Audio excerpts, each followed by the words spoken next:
Bueno,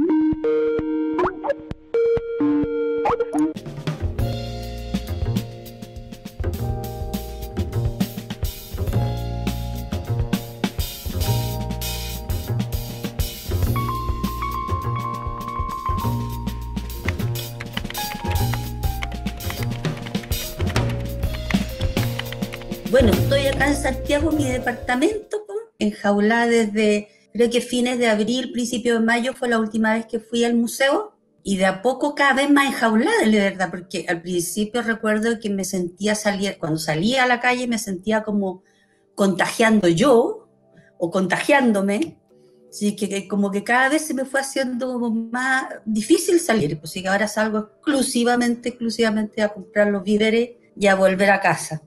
Pero la oportunidad al cambio, la crisis lo que te da es una oportunidad de cambio, y he descubierto, por ejemplo, dentro de la arqueología, eh, ¿cómo se llama?, acercamientos tan distintos que estoy súper chocha. En realidad estoy escuchando hartas charlas, cosas que había dejado de hacer porque yo trabajo jornada completa, entonces claro, ya después de trabajar todo el día te da como lata irte a la Universidad de Chile o irte al museo tanto, qué sé yo, a las conferencias, en fin. En cambio ahora es ubicarte nomás en el computador, hacer clic y ¡wow! Se abre la sala de conferencias y ha sido muy chorísimo. Ayer escuchaba a una agrupación que hablaba de la arqueología, de la teoría queer de la arqueología, que no, primera vez que escuchaba yo y encontré fantástico. En definitiva es que nosotros vemos un mundo binario, el capitalismo y el sistema occidental, digamos, en definitiva ve un mundo binario separado donde existen estos dos géneros, ¿no es cierto?, el sexo masculino y femenino, ¿no? Y todo se plantea desde ese punto de vista. Nosotros cuando estudiamos como arqueólogos los cementerios, por ejemplo, tratamos de distinguir, o este ajuar femenino, este ajuar masculino, qué sé yo, bueno, y todas las otras variedades de aproximaciones, digamos, y que no sé bien cuáles son los términos correctos, digamos. Entiendo el trasfondo, pero no sé bien cómo serían los términos correctos ahora. Pero esta cosa binaria de sexo femenino masculino, durante muchos años trabajé en investigación en proyectos Fondesit con el grupo de Victoria Castro, Carlos Aldunate, que hasta unos 5 o 6 años atrás que ya dejamos de ser investigación Fondesit, digamos, porque uno nunca termina, sigues en lo tuyo, digamos. Y con la Vicky y con Carlos Aldunate no estuvimos trabajando más de 20 años en la segunda región, en Antofagasta, con los pastores, haciendo etnoarqueología, que en los años cuando yo me inicié era una perspectiva bastante novedosa, ¿no? En que tú para entender las huellas del pasado tenías que tener un referente, o sea, no es que tenías que, pero era muy útil tener un referente de las poblaciones actuales y que te permitían un marco de interpretación interesante, digamos. Entonces conviví con pastores, con ceramistas, y ahí es donde justamente aprendí el oficio de la cerámica. Yo no soy ceramista, pero soy una gran amante de la cerámica. He trabajado, sí, he aprendido a hacer torno, he aprendido a hacer modelados, en fin, pero no me considero para nada una ceramista, pero sí una gran observadora en todo el oficio. Se me van los ojos hacia la cerámica actual, moderna, antigua, todo lo que sea de cerámica, tierra cocida, me apasiona harto en realidad. Sí que sí, he seguido de alguna forma como vinculada al oficio, porque también hice clases en la Escuela de Arte de Oficio, donde salían artífices en cerámica y salían también orfebres, ¿no? Y ahí hice clases como 12 años en esa escuela. Bueno, y la investigación también después se fue a la costa de Antofagasta, a la parte costera, y ahí, claro, observar a los pescadores y todo el ambiente costero, que para mí era novedad si yo venía bajando la cordillera, pues. Y justamente hice mi tesis referida a un sitio arqueológico grandísimo que hay en la zona, que se llama la aldea de Turi, donde recogimos 900 kilos de cerámica fragmentada. Y mi tesis justamente fue trabajar en esa cantidad de material, y teniendo la posibilidad, que todavía existía el pueblo de alfareros de Toconce, que queda a unos 40 o 50 kilómetros del sitio en cuestión, me puse a estudiar y aprender, digamos, de la alfarería en Toconce. Bueno, y junto con esto, mi trabajo en el museo es documentar y registrar toda la colección que tiene el museo. La colección del Museo Precolombino abarca todos los países de América, pues desde Estados Unidos hasta el extremo sur de Chile. Y todas las materialidades existentes también, metales, textiles, ¿no es cierto?, madera, hueso y por supuesto que cerámica. Pero la documentación se hace a toda la colección. La piedra es uno de los primeros elementos que se modifican, si uno habla de cazadores-recolectores, poblaciones cazadoras-recolectores, ahí está la madera, la piedra, los huesos, el cuero, y para de contar. La cerámica es un elemento que ya aparece muy posteriormente a los grupos humanos y en otras fechas, digamos. En América aparece más o menos como en el 3500 a.C. y en la zona de Ecuador, Colombia, Panamá, de la zona que nosotros llamamos más bien intermedia, que es justamente donde hay las primeras evidencias de cerámica aquí en la zona. Bueno, la cerámica básicamente es tierra transformada a través del fuego, ¿no es cierto? Y una de las teorías de los inicios de la cerámica en América, ¿no es cierto?, que un poco a juzgar de la experiencia del ser humano, ¿no?, la experiencia del ser humano con su medio ambiente, con la naturaleza que lo rodea, permitió que fuéramos conociendo diferentes materiales y diferentes ánimas también, o sea, los animales, los vegetales, ¿no es cierto? Y fuimos capaces, antes de desarrollar la cerámica, fuimos capaces de domesticar las plantas y los animales, ya en todo un proceso larguísimo de la prehistoria de América, que abarca más de 5.000 años de proceso, ¿no es cierto?, donde logramos producir nuestros alimentos, ¿no es cierto?, a través de la domesticación. Y esta teoría también se ha usado para explicar que podemos también, el descubrir, digamos, la transformación de este material tierra, puede ser una práctica súper normal alrededor de un fogón, digamos, de solamente observar el comportamiento del material alrededor de este, y a través de eso ir aprendiendo por prácticas, errores, que este material, pucha, después de cocido, te permitirá sostener líquidos, en fin, todo un proceso de...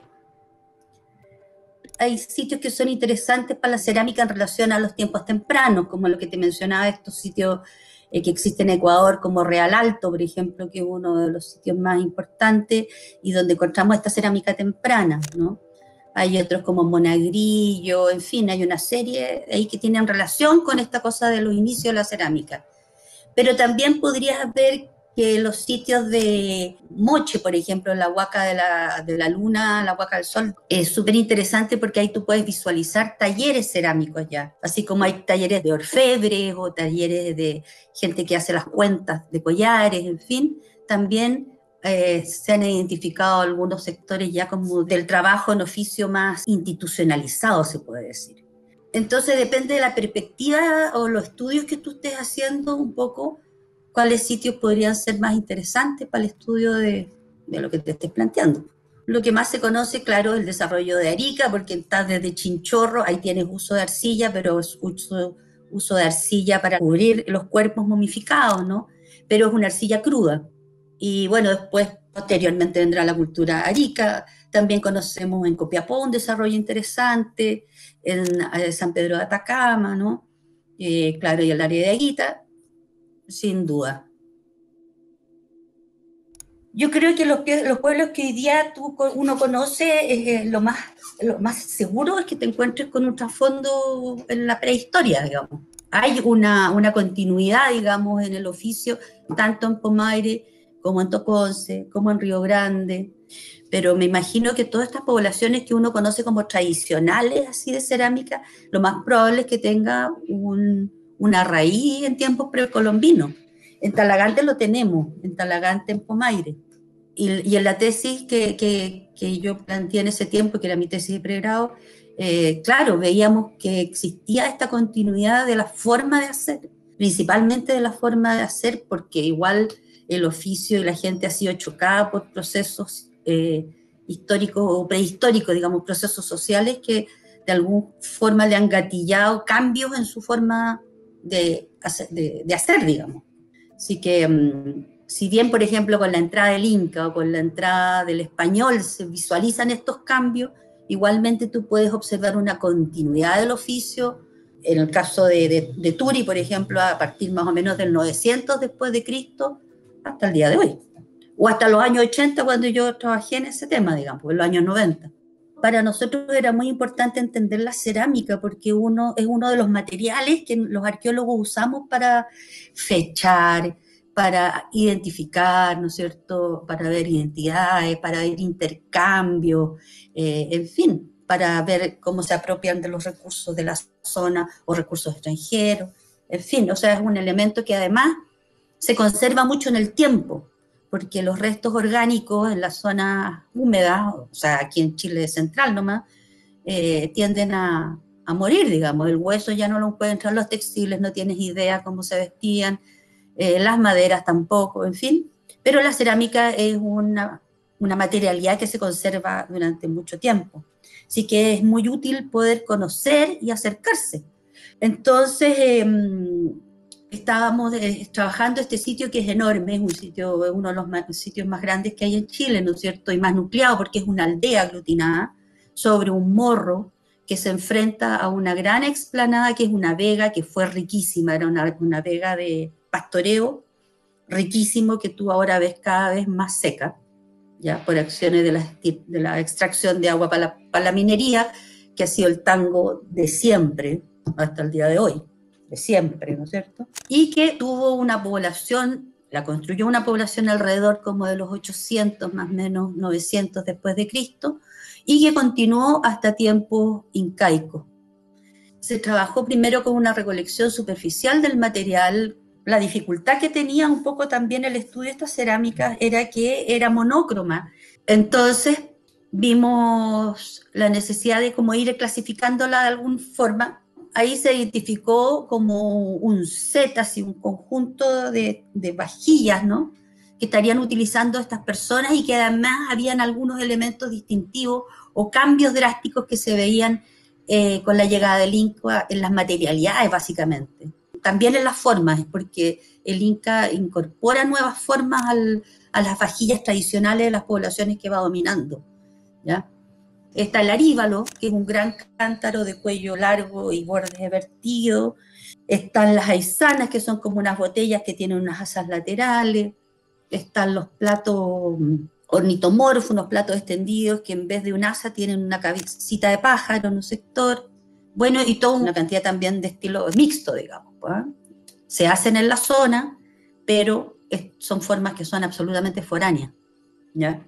Efectivamente, tú ves como en la zona de San Pedro de Atacama, la zona atacameña donde se trabajó esta tesis, es una tradición absolutamente monócroma desde los inicios, desde las cerámicas tempranas. Tú ves que el único color incorporado fuera de la pasta y del color de la pasta misma es el color rojo, que es totalmente distinto a lo de Aguita, por ejemplo, en que por lo menos son 3 los colores que se van manejando, el blanco, el rojo y el café negro. Y tiene que ver con una forma de hacer y de creer, digamos, una forma de enfrentarse al material que va siendo también tradición. En San Pedro de Atacama encontramos también, antes de Turi, digamos, toda la tradición negra pulida de la cerámica.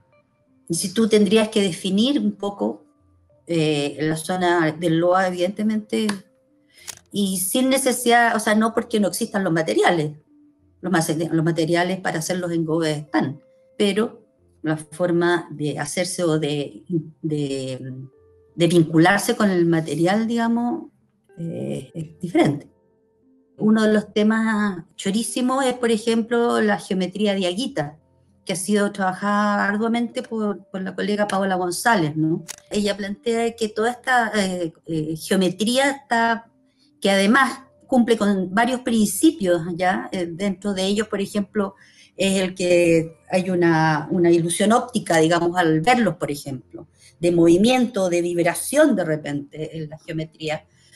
Bueno, y otros aspectos también plantea que esto está relacionado con un arte chamánico, ¿ya? Donde las visiones tienen que ver con las visiones psicodélicas, cuando se ingieren estos psicoactivos, ¿no es cierto?, en los trabajos producidos por el chamán. Ese es un acercamiento bastante chorísimo. Pero uno ve en la cosa de la cuatripartición, uno ve que es un elemento que más está relacionado con un discurso, diría yo, en tiempos incaicos, en una forma de ver el mundo desde el centro del Cusco, ¿no es cierto?, que es la capital, y ahí tienes el centro del imperio totalmente.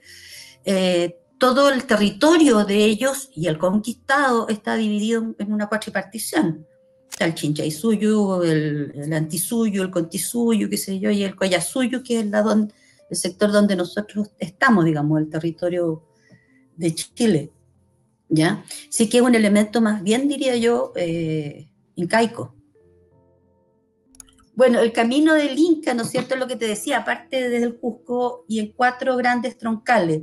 Y básicamente eran los caminos que salían hasta 4 suyos, ¿no? 2 terminan siendo hacia el norte y 2 terminan siendo hacia el sur. Y es tan importante esta gran obra del Inca que hoy día, por ejemplo, es más o menos el trazado que tiene el Perú en su vialidad actual, digamos. Y un poco en Chile también vemos en algunos sectores lo mismo. Si la ciudad de Santiago, por ejemplo, se entraba a través del camino del Inca, que termina siendo Independencia, y Independencia Bandera. Entonces existía un gran cúmulo de datos de la gente de las localidades, qué sé yo, hablando de sectores del Inca o hablando de cómo caminaba el Inca, qué es lo que hacía el Inca en estos sectores, ¿ya? Entonces pudimos ir haciendo el camino según las instrucciones de ellos, el reconocimiento de ellos de estos sectores, porque el abuelo le había contado, o porque yo a los 8 años cuando fui, qué sé yo, a tal o cual pueblo, me llevaba mi abuelo y me contaba, en fin. Pudimos hacer varios de estos recorridos, varios de estos segmentos. En algunos casos nos correspondieron absolutamente con evidencias arqueológicas, presencia incaica. En otros parecían ser caminos más locales.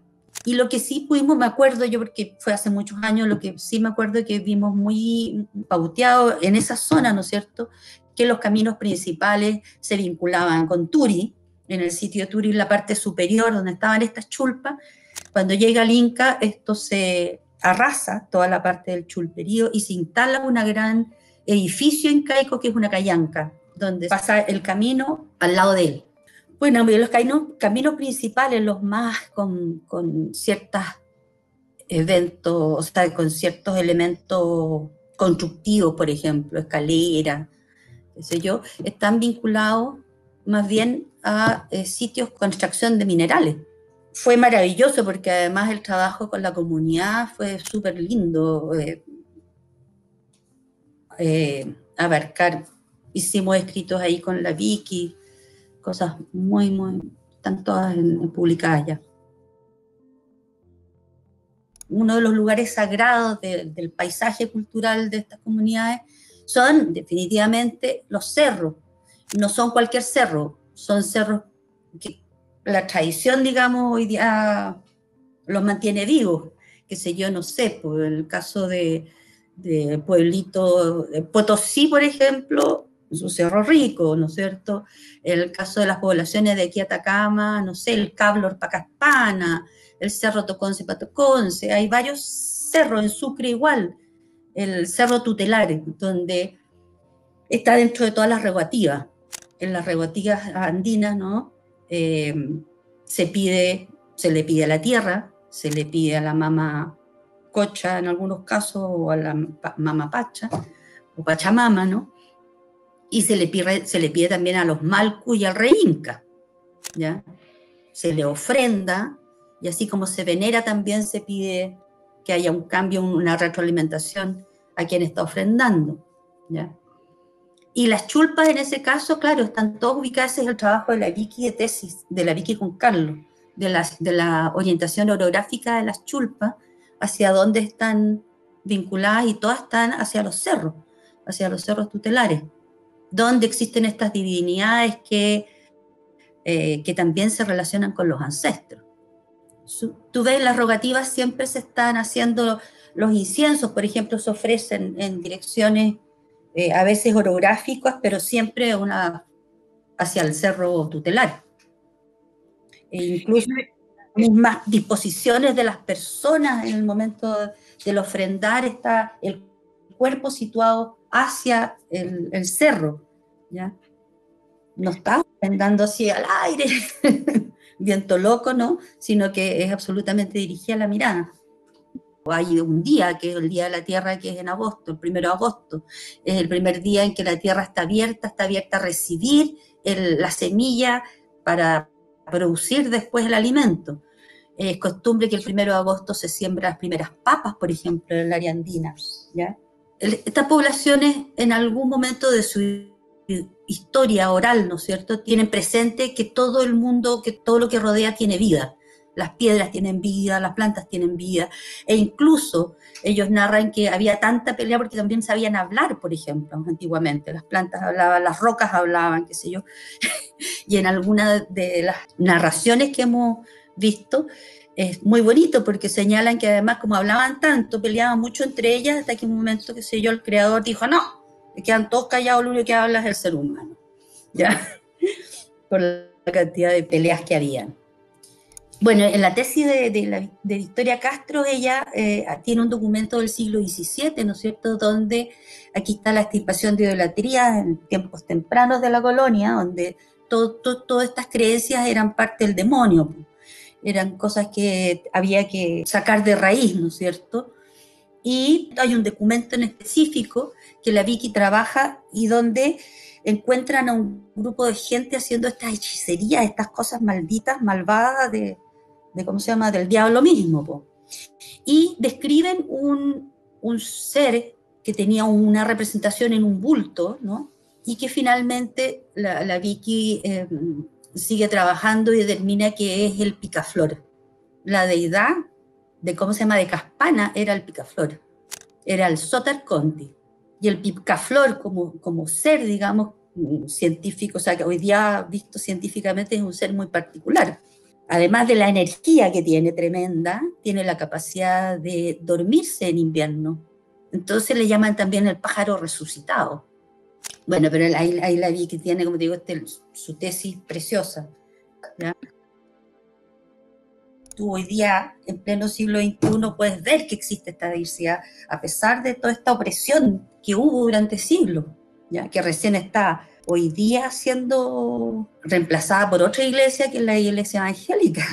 Hay que meterse en el contexto histórico que sucedía, ¿no es cierto? O sea, uno de los temas, por ejemplo, del origen del hombre en América, ¿no es cierto?, en el siglo XVII se explica a través de que hay un investigador que dice que el Amazonas, o la parte selvática, digamos, es el jardín del Edén, y esa es su tesis.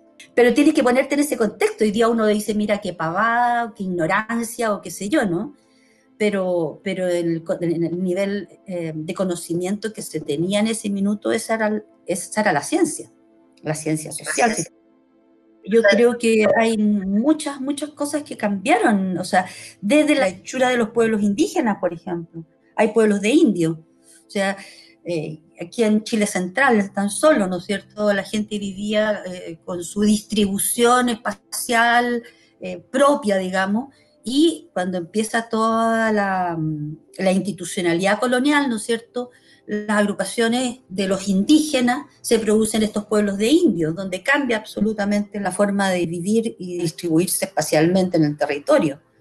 Pero ha sido todo, porque desde la forma de pintar existe una ordenanza en la colonia temprano del virrey Toledo, ¿no?, que abarca la parte andina, donde las ordenanzas te van describiendo todas las cosas que tú no puedes hacer, que eran tus prácticas cotidianas, que son consideradas absolutamente demoniadas, po.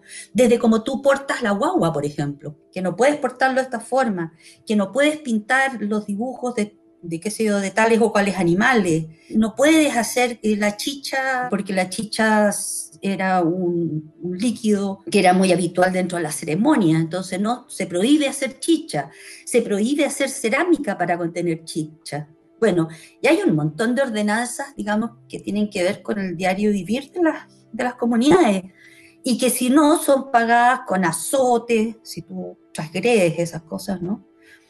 En fin, las penas del infierno. Es bonito verlo así desde el punto de vista de un Pachacuti. El Pachacuti tiene que ver justamente con situaciones de crisis en que cambia sustancialmente un orden social hacia otro.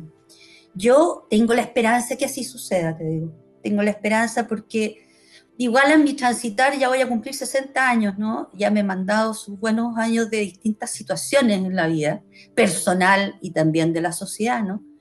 Y la verdad que no me siento para nada, o sea, si bien soy de un grupo privilegiado, que no tengo mayores deudas, que tengo trabajo, en fin, que tengo todavía salud, ¿ya? Eh, no me gusta cómo nos hemos ordenado. Y siento interiormente una amargura y un desazón, digamos, ¿no es cierto?